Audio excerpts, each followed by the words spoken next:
Unfortunately, Joshua Macey, was unable to be here because of a medical concern. We wish him well and hope he recovers.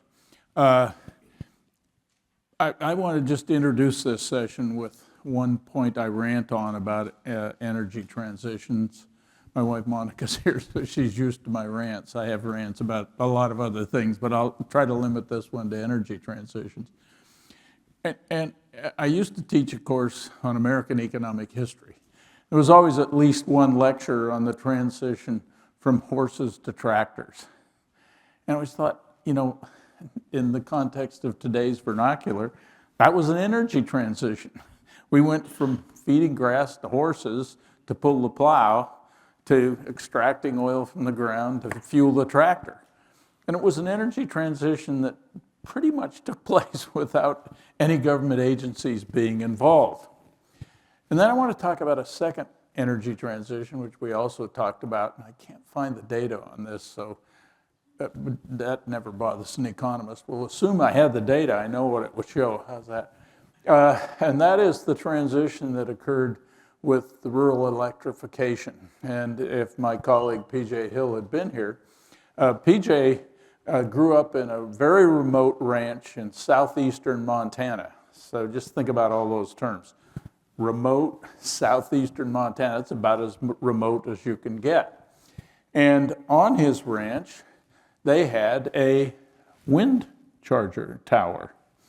And they had it, and then next to it was a small building that housed a bunch of batteries.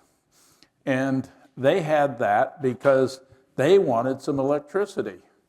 And it worked pretty well. It worked really well. For one thing, I have to interject. I took Douglas North, who won the Nobel Prize, out there to go antelope hunting. And PJ's dad said, when you get up in the morning, climb the wind charger tower very carefully. It's pretty flat, so you can see forever, and spot the antelope from there. And go slowly, because the antelope will see you. And Doug made me do the climbing. At any rate, here's this wind charger tower. And if you think about what did they do before, well, they had other kinds of energy. So there was an energy transition. But the patents for, this is where I haven't found the data again, the patents for wind chargers and for solar chargers were rising fairly dramatically because people like the P.J. Hill family wanted to have electricity in remote areas.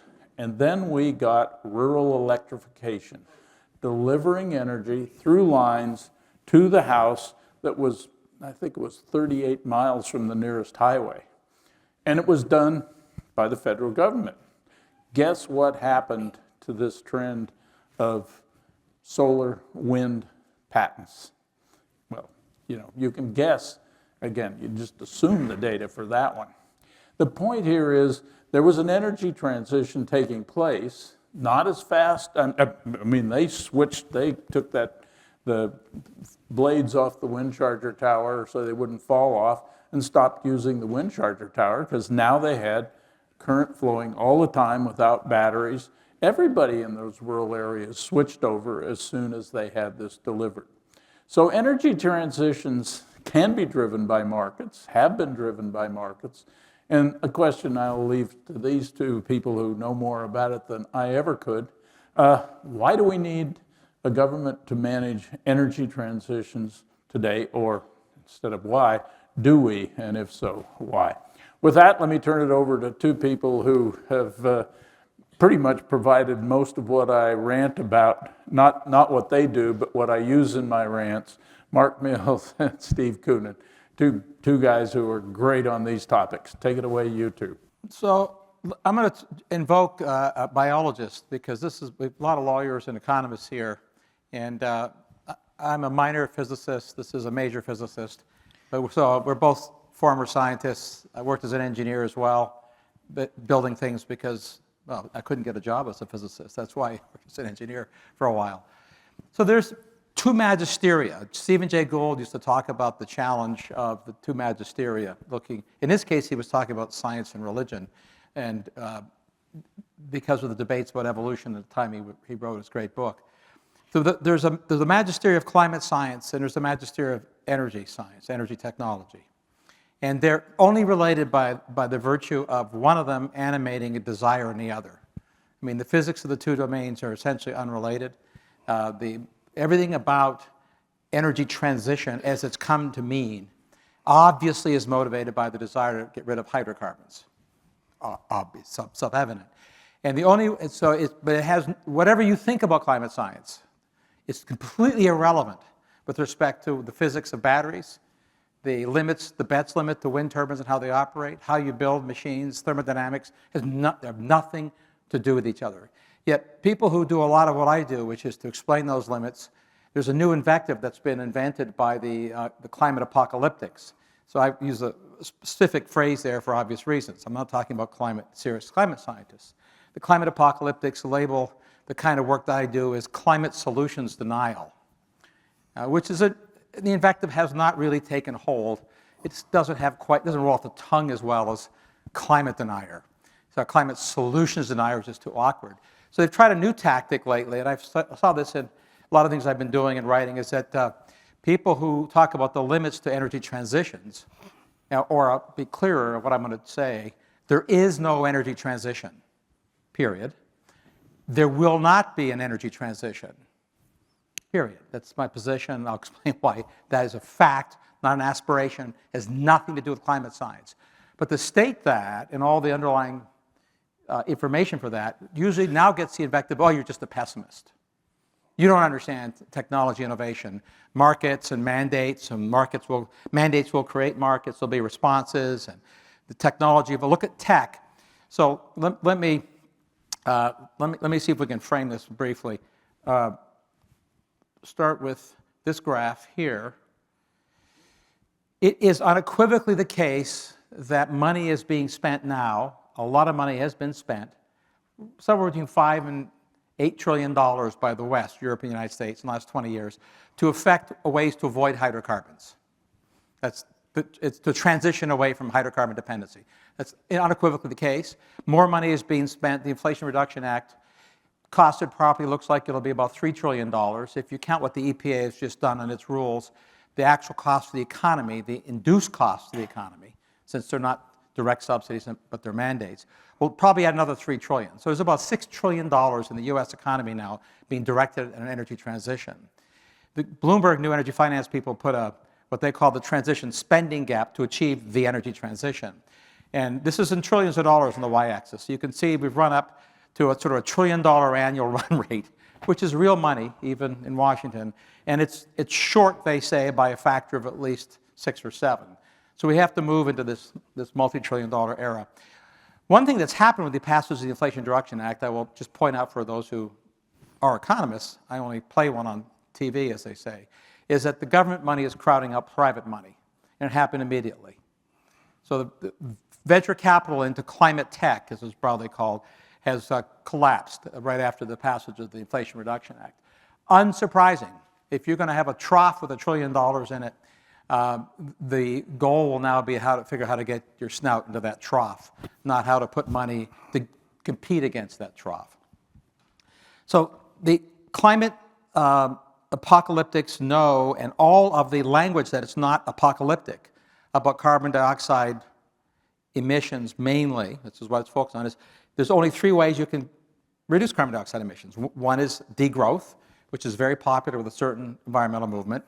Not popular broadly, but they're honest about that. The other is carbon capture and scrubbing, which, well, I'll just go on record as saying I think it's profoundly silly and unproductive, but it's chemistry. You can scrub a carbon dioxide.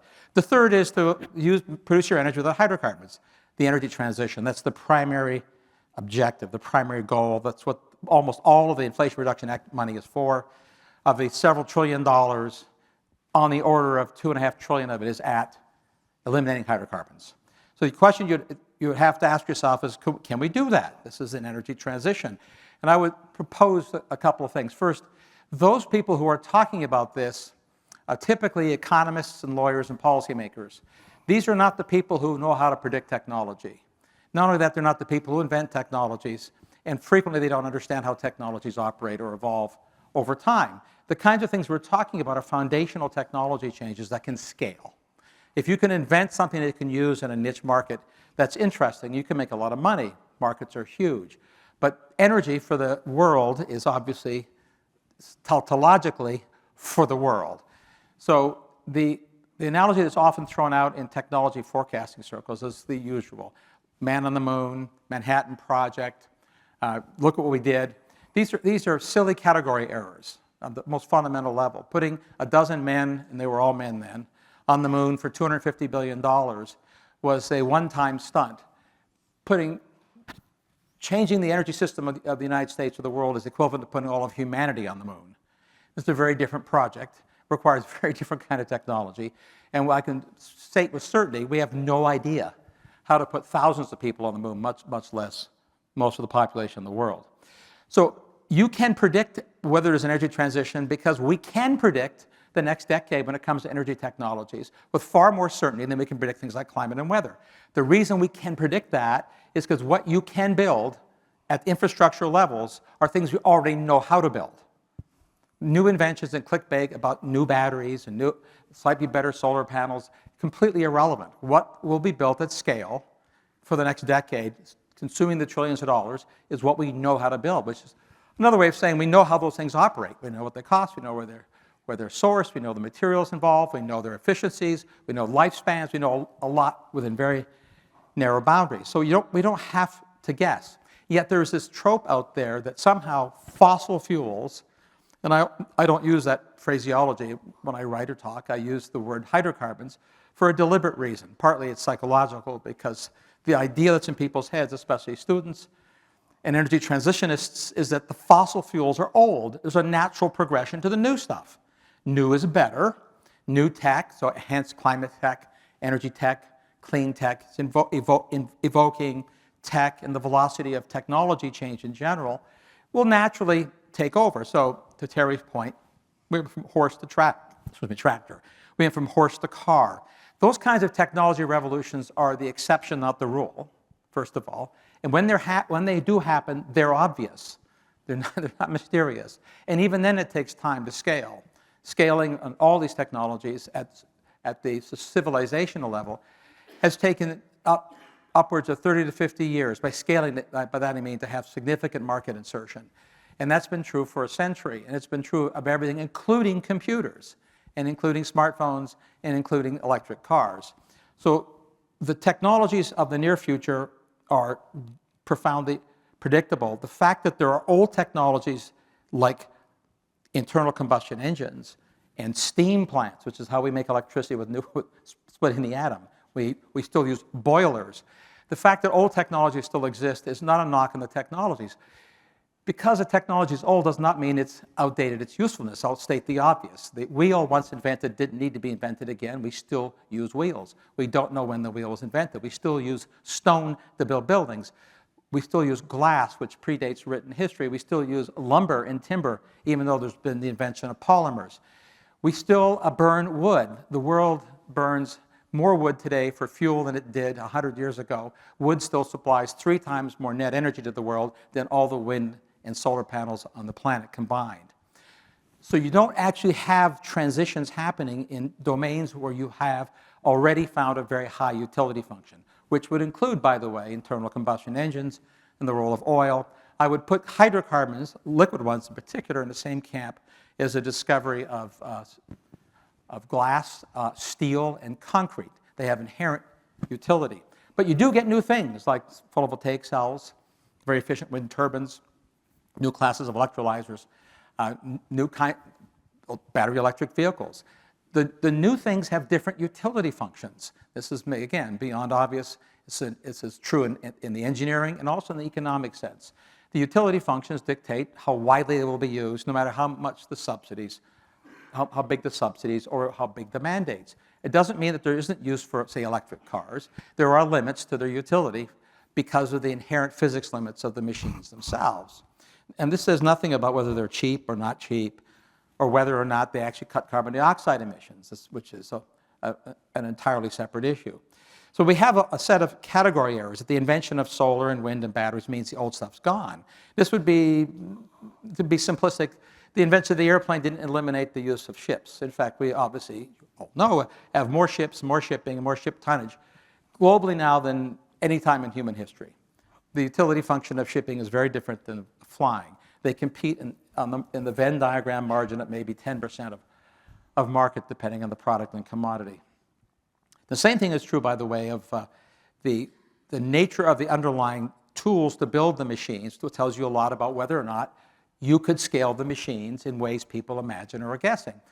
So Elon Musk recently has been peddling what he thought was a funny dweeb joke. And last month he was on an interview talking about, and he's been saying this for about 2 years now, we're going to be short electricity supply.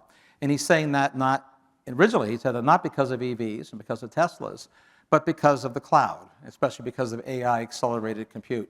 AI, roughly speaking, is 10x more energy per unit of silicon than conventional compute, depending on how you run the AI engine. It can be 100 times more and only 3 times more, but roughly 10x. So he accused the utility industry of underestimating the future demand for electricity. He didn't add, for example, the reshoring of chip fabs and manufacturing in general, which are energy and electricity intensive. So all those things mean we're short electricity. He said, wisely, I thought, he says a lot of things these days, but wisely he didn't point to the quantity of electricity produced. He apologized, it's kind of like a dweeb joke. He said, we need more transformers for the transformers. He was referring to distribution transformers and step-up, step-down transformers on the grid that are needed to power the electrical system where transformers, the software for what machine language is, the essential function of AI is a transformer software.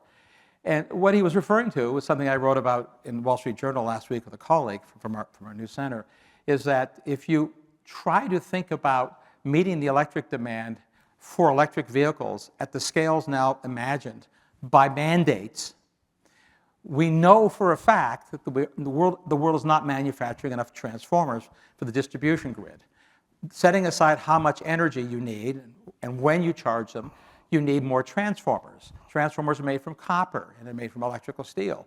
The number of companies in the world making these things are well known. The sources of the materials are well known. The principal laminates you need in the transformer cores are mostly made in China. The U.S. is a net importer of transformers. Transformer prices have gone up 300% in the last 4 years because of demand, materials input costs, and because of the shortage in supply. You can't fix that overnight. You can't fix that with a mandate. People have to build them. It'll take time. It'll take years. It's not happening at the moment. Markets are not responding, and it's because markets are suspicious that there is no transition. So let me show you a couple more graphs quickly to finish the rant on why there's no transition. This is what I would call the obvious iron law of global energy. More. So the IEA imaginatively thinks that combination of mandates and efficiency will lead to a future where we actually bend this curve down for the world. This is the global curve for all primary sources of energy. And of course, hydrocarbons are at the top. They're 82% of all global energy. That understates the role of hydrocarbons. Hydrocarbons are used in 100% of all human activities. Not some, not 82%, but everything. No windmills, no electric cars, no computers, nothing exists in our civilization that hasn't been touched by hydrocarbons, by hydrocarbon energy somewhere in the supply chain. Nothing. It's just a fact. So changing the cost of hydrocarbons changes the cost of everything. It's irrelevant if hydrocarbons are cheap. It's profoundly relevant if they're not cheap. And it's very relevant if the supply is constrained. But these are just facts. You see no evidence in this curve, by the way, that since roughly 1995, 2000, the world has spent, I'll say it again, $5 to $7 trillion avoiding hydrocarbons. It might have bent the curve down a bit of the growth rate of the hydrocarbons, but it didn't push them negative. The other thing we know is that to build the machines in the transition, we need copper. Never mind the other minerals. It's an electric transition. Copper for the windmills, copper for the windmills' power lines, for the motors, for the generators, for the solar arrays, for the batteries, copper, copper, copper. Copper is non-substitutable in roughly 90% of its applications. There's a few applications where it's substitutable. So this is the Platts S&P Global's analysis of just copper. If those of you haven't seen it, it's instructive because they look just at copper demand to make electric cars. The curve on the right is the notional expectation that by the year 2030, half of all new vehicles will be electric, half will be internal combustion engines. Classic market shift because of mandates. EPA's just done that here. The curve on the left tells you the copper deficit. So the world's roughly in deficit oversupply, plus or minus, something like 250,000 tons a year constantly, depending on all kinds of factors. But the world is not building enough copper mines and copper refineries, period. This you can forecast because it takes 10 to 15 years to open a new copper mine. It takes 8 to 10 years to open a new copper refinery. So the next 8 years are actually knowable, even if you started tomorrow to build them, which nobody is. Nobody, it's a few small. So you would have to ask yourself, these are incommensurate graphs. This is supposed to be an energy transition. Something will happen here. There's not going to be enough copper. So what will happen is the copper prices will bid up. The CEO of Ivanhoe Mines said the copper prices on this trajectory will bid up 10x. 10x. 10x on copper adds $15,000 to a Tesla, just for the copper. And the copper will be bid up by construction industry because a building like this uses lots of copper. This building can, if they have to build a new one, can afford 10x more for the copper, and they will get their copper. The other 15 critical rarer minerals are in short supply for the transition. This is a new Yale study published a week ago. They looked only, not at copper, not at aluminum, but at 15 key, tellurium, cadmium, praseodymium, terbium, the set of metals you need for all the transition technologies. What they pointed out, very diplomatically, is that there's an enormous gap between what the world will supply, is building mines to supply, is capable of supplying with current investments, and time horizon. And it's not a small gap, right? I mean, if you look at your y-axis, we're going from 100 gigograms to 800. So it's a factor of 8. They diplomatically point out this might have an impact on price. So I'll end with this graph. This is from the IEA's net zero report. So the IEA's researchers are remarkably good. The policy side is a little kooky, saying things that are just not possible or true. But things like we have to stop investing in hydrocarbons now, we have to stop drilling now, all these things. But what the researchers have put honestly in their net zero reports are a set of observations that all the plans, even if they were implemented, would not be sufficient to, quote, decarbonize. And even if they were implemented, they're not being implemented. Even if you thought they could be implemented. And then they say that we'll also have to have behavioral changes. So they go through a list of behavioral changes, which this is just a photo capture, cut and paste of one of their graphs of the percentage reduction you're going to need in driving behaviors in Europe and the United States to help meet the net zero goal. Lower speed limits, requiring ride sharing, and banning internal combustion engines. This is an admission that there's no transition, first of all, because secondly, it's an admission that this is a social policy which will have profound political consequences if it were attempted to be implemented here. In Europe, I don't know.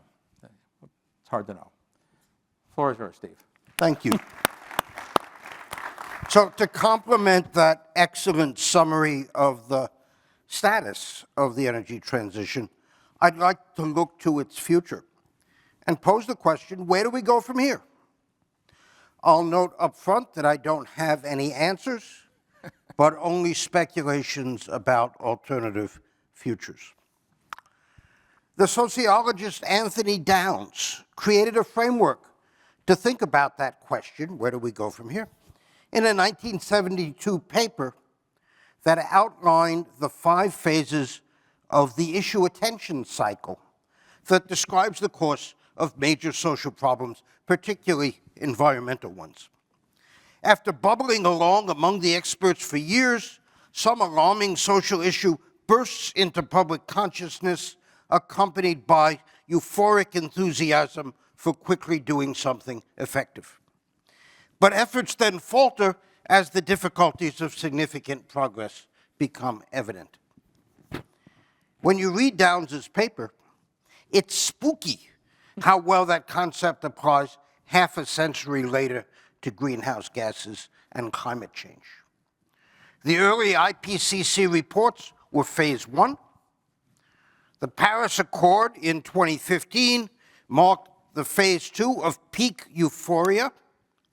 And 8 years later, I think we're firmly in phase three, with the energy transition faltering, making net zero by 2050 a fantasy, and even net zero by 2100 unlikely. Now, the energy transition might be reinvigorated at some point, perhaps by a credible connection between extreme weather and human influences on the climate, or by novel low-cost emissions-light technologies. In that case, the climate problem will have been solved and victory declared, much as the 1960s Los Angeles smog problem motivated Downs. Even as the LA population has grown significantly over the past half-century, air pollution has decreased significantly as a consequence of technology, development, deployment, and stringent regulation. But the greenhouse gas issue, I think, is unlikely to end up that way. We've seen other instances of establishment-promoted policies allegedly based on science. For example, Lysenkoism and eugenics. These have had disastrous consequences and were eventually abandoned.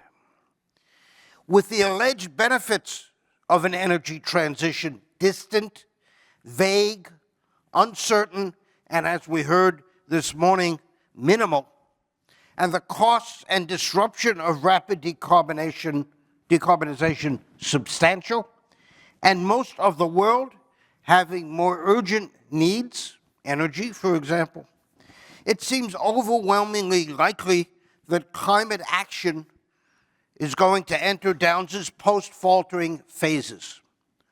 A decline in public prominence as attention shifts to a different threat, maybe plastics or artificial intelligence, followed by a long twilight when decarbonization arises sporadically, but the associated regulations and institutions endure. Carbon markets, carbon taxes, carbon disclosure, border adjustments, clean power standards, academic initiatives, and so on. In that case, the fervor of the past decade will have been for naught, if not counterproductive. So how might the unwinding play out? Both the US and the EU governments have built or expanded organizations and programs to effect a transition. But what will happen as costs and disruptions grow without tangible progress in reducing global emissions, let alone demonstrable effect on the climate? In the EU, the retreat from aggressive goals is already underway as techno-economic reality sets in. That is a relatively easy lift, as the Europeans have tried to reduce emissions by regulation. And nobody is sad to see regulations lifted or eased. On the other hand, in the in the US, we're trying to effect a transition by subsidies, especially tax credits.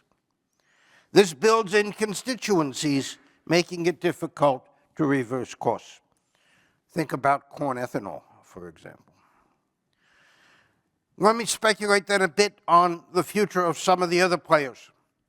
The developing world is going to continue to ignore the efforts to reduce emissions as they have growing energy needs, and fossil fuels are the way they need to go for reliable and convenient energy.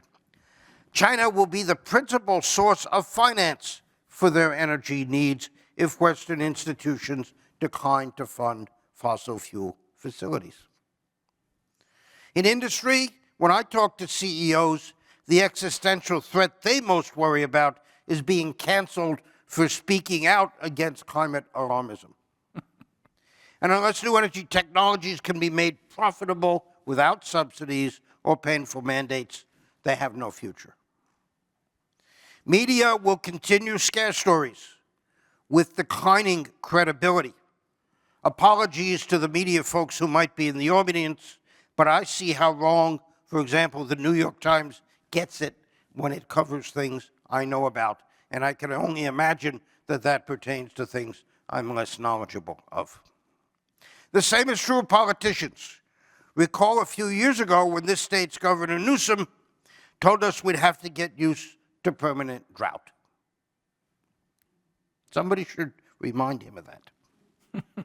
The NGOs that have so much stake in the climate crisis will gradually and perhaps gracefully transition to other causes. Remember, the famous doomsday clock was originally about the nuclear holocaust. Then it added the climate crisis. And soon it will be about AI as well. The scientists are already walking back warnings of an apocalypse, although not in the public statements, but at least in the research literature. Projections of future emissions are moderating, as are projections of future temperatures. And while there have been no detectable, let alone attributable trends in most severe weather events, the assessments continue to promote alarm, although specifics are scarce. A brief anecdote here. 2 weeks ago, I had a back and forth with a prominent climate scientist from an Ivy League university who told me and the audience that he and colleagues are worried about the climate future. When I asked him what specifically he was worried about, the best he could come up with was, I'm worried human influences will last a long time. Carbon dioxide lives for centuries in the atmosphere. When I pointed out that that long lifetime would allow more adequate time for adaptation, there was no response. So, unless we get specific, people are not going to pay attention. The weak motivation and the difficulties of the energy transition were already evident 2 decades ago to anyone who studied the problem. And in fact, just about 2 decades ago when I started learning this, after about a year, I wrote an internal BP memo. I was the chief scientist of BP at the time, which basically said, this is not going to happen. I sent that memo up to the BP leadership. They said, yeah, we understand, but you can't say that in public. About 10 years later, on the eve of the Paris conference, I did publish essentially that memo in the New York Times, and basically saying mitigation is not going to happen, adaptation is what is going to happen. It was amusing to see the comments of the Times readers come in after that. I think I'm still right 10 years later. Anyway, nevertheless, the world is embarked on a crash program that's directly detrimental to near-term human welfare in the expectation of vague long-term benefits. Might there then be in coming years a truth and reconciliation exercise, right? Will there be allegations against the promoters of climate alarm that are the mirror image of the famous charge that Exxon knew? For example, that Shell knew it was futile to reduce carbon emissions, but also that the consequences of not doing so would not be disastrous. I can dream, can't I? All right. Thanks.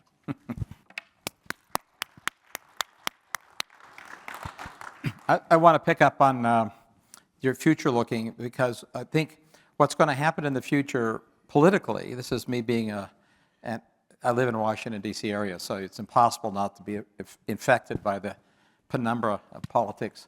And I also worked in the Reagan White House Science Office. I was infected as a young professional about the nature of this game.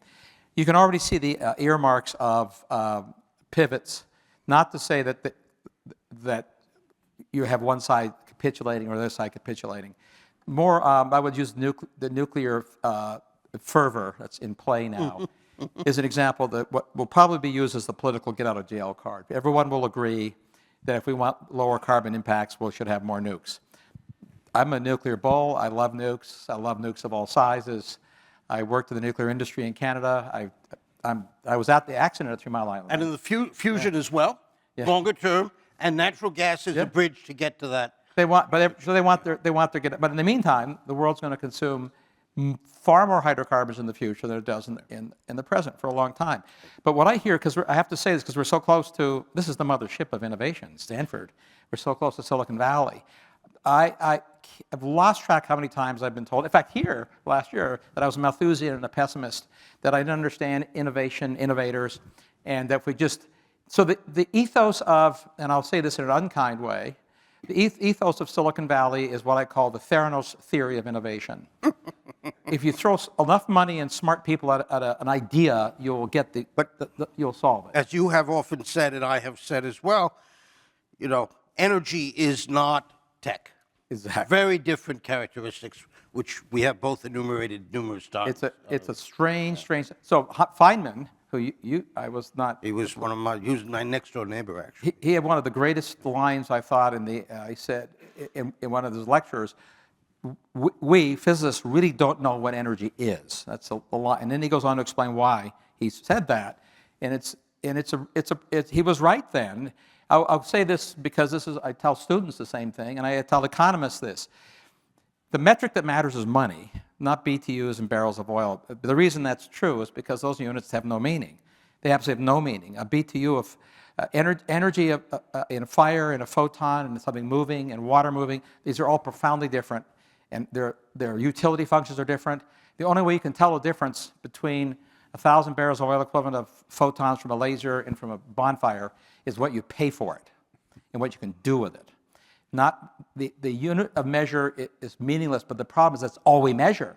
So when someone says the life cycle cost of energy of solar panel is X, it's a fictitious number that has no relevance to systems. It has relevance to a spontaneous calculation. You know, the corollary of that is that, at least in the West, energy is in the hands of the private sector at 90%, and unless somebody can make some money, it just isn't going to happen. It won't. And you'll make money on mandates and subsidies. I mean, the $1 trillion is a lot of money. But the government cannot subsidize to scale. It cannot. This is what's going to be tried. So I guess the arithmetic you would do is if we spend the $1 trillion, actually I think the fully costed Inflation Reduction Act is $3 trillion, and the mandates from EPA for cars and trucks will cost, I think, roughly another $2 to $3 trillion. In other words, money taken out of the economy to replace things that are there. So World War II cost $4 trillion to prosecute, to build net new things. The interstate highway system costs $600 billion to build net new thing. We're going to spend $6 trillion to replace something that's already has functions. And you've got to do that in the background of many other pressing needs, Right. Social Security, healthcare, education, defense, et cetera, et cetera. Which is why it'll fall apart. It's crazy. It's just crazy. But the magic innovation wand is, the cell phone is held up and said, energy tech, it's going to be just like this. You guys didn't imagine this. Well, it's actually, the category error is even worse than nonsense. The invention of the cellular phone did not eliminate wired communications. By untethering your wired phone, we increased the total number of wires being used in cables for communications. We didn't eliminate them. It wasn't a replacement function. The car replacing the horse is the exception to the rule in history. What ends up is things they cause expansion and additions and new utility functions, especially in energy. You know, when I wrote the book 3 years ago, I tried to maintain... But you still haven't given me my share for promoting the Wall Street Journal. Yes, right. Just saying. Thank you. I tried to maintain a relatively neutral stance of what would happen, but over the last 3 years, I have come to believe that people who are promoting the rapid, large-scale decarbonization are doing serious damage to the country, destroying human welfare. Well, I agree. So the market has come closer to recognizing now, including the New York Times and others, New Yorker, that the wind solar battery path, which is, again, 75% of the money is wind solar and batteries, is a call on African minerals, South American minerals, and Chinese refineries. 60% of the world's copper, 98% of the neodymium, I mean, it's all refined. Building refineries, we can build refineries, but what Victor Davis Hanson didn't talk about today, which is, and he and I talked briefly afterwards, was that it's not just that they provide subsidies over there. We drove those industries out of America. The United States produced 90% of the world's rare earth elements, mined and refined them here till the year 2000. what's happened is that our regulatory system has made it expensive to do that work here. Expensive in terms of the time value of money to get the permits, and expensive to operate once you have the permits. So the National Association of Manufacturers does this twice every 2 years, and issue a report of the regulatory cost per employee for small and large manufacturers in America. It's $38,000 per employee per year for regulatory compliance for a small manufacturer. So I'm in the mood to blame some people. And I want to Bring it blame, on. first of all, the climate scientists who, while they maybe have integrity in what they write in the research literature, refuse to stand up and shout down the politicians, NGOs, and others who keep screaming climate crisis, right, or existential threat.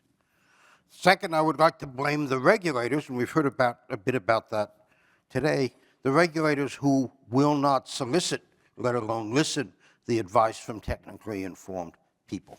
The PUC in this state and other states, for example, EPA, et cetera, et cetera. So those are the people who will show up at the Truth and Reconciliation. Well, we can add to the blaming because the utility industry itself has been emasculated. The engineers in the utility industry, I worked with hundreds of utilities earlier career, are very, very good. They've kept the lights on despite the abuse of the system by the policies that have been put in place so far. And the reason we have higher incidences of brownouts and blackouts in Europe and the United States is precisely because it's not an accident. It's not because the engineers are lousy. It's the imposition of episodic power. Balancing a grid is very, very difficult. It's very expensive. Yes, rates have gone up as well. I mean, you can look at the surge in California electricity rates. So if solar and wind were cheaper, this LCOE fiction, then why is it the case, rhetorical question obviously, in every country, in every state, as the share of wind and solar rises, grid costs rise? And that's ex post subsidies. Yeah. Grid costs are going up. Germany. Well, yeah, I've often wondered about that causality. It is a very good correlation. But it could be that more expensive electricity encourages the deployment of wind and solar. So I think you got to be a little Positive careful. effect. But I agree with you. All right. But look, the most expensive part of the grid is the reliability. It's not the generation. Of course. Somebody, was it Bjorn who explained this morning, I think? Well, the reliability function is fascinating. So California is on the leading edge of this challenge, which is those you're sophisticated, the duck curve. When the sun sets, obviously you have to fill the gap. People go home, and you can't have everybody not use whatever they're going to want to use at their house.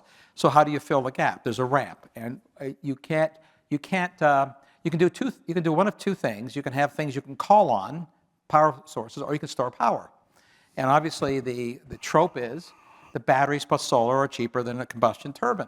Now this is prima facie silly. It's storing energy in a battery. Compared to storing energy in a tank, the delta is 100 to 1. It's not like 10% difference. Now you can add to the tank. You have to have a machine, a combustion turbine. You operate episodically, so you close the gap to about 20 to 30 to 1.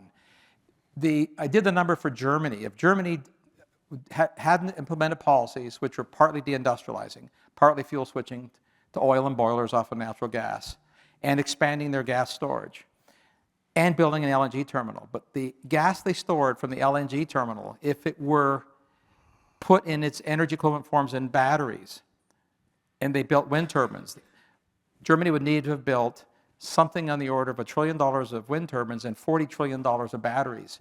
$40 trillion of batteries to store the same amount of energy as they store seasonally, just for natural gas. People have done energy modeling, taking real weather data, real demand data, and asked how much wind plus storage, or how much nuclear plus wind, et cetera, et cetera. And the answer is 2 to 3 times more expensive electricity.